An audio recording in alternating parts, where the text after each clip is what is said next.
Dobrý večer. Počuli ste už o teórii mŕtvého koňa? Indiáni z kmeňa Dakota mali jednoduchú radu.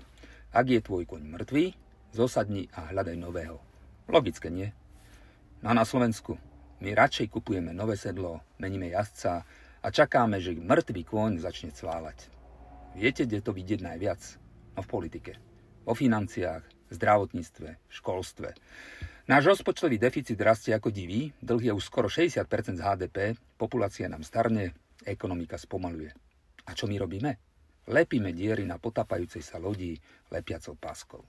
Zvyšujeme dane, škrtajú sa rozpočty bez stratégie, meníme ľudí, no a systém, ten zostáva stále chorý. Zoberte si také zdravotníctvo. Nemocnice v kríze, lekári utekajú za hranice, pacienti čakajú mesiace na operácie a reformy.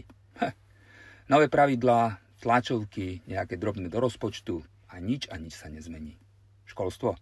Deti zaostávajú, učitelia zarábajú almužnu, školy učia ako za prvej republiky. Namiesto investícií do učiteľov a moderných pomôcok, nové osnovy, ktoré nikto nevie použiť a more byrokracie. A verejné financie. Deficit a dlh nie sú novinky. Roky to vieme. Potrebujeme odvahu. Zastaviť nesmyteľné dotácie a prehodnotiť predrožené zákazky. Prestať krmiť mŕtvého koňa. Čo však robíme namiesto toho? Komisie, odklady, plošné škrty, ktoré iba zaťažujú ľudí. Slovensko, myslím si, že je čas priznať si pravdu. Zosadnúť z mŕtvého koňa nie je prehra. Je to prvý krok k zmene. Čo si myslíte o tom vy? Jazdíte aj vy na nejakom mŕtvom koni?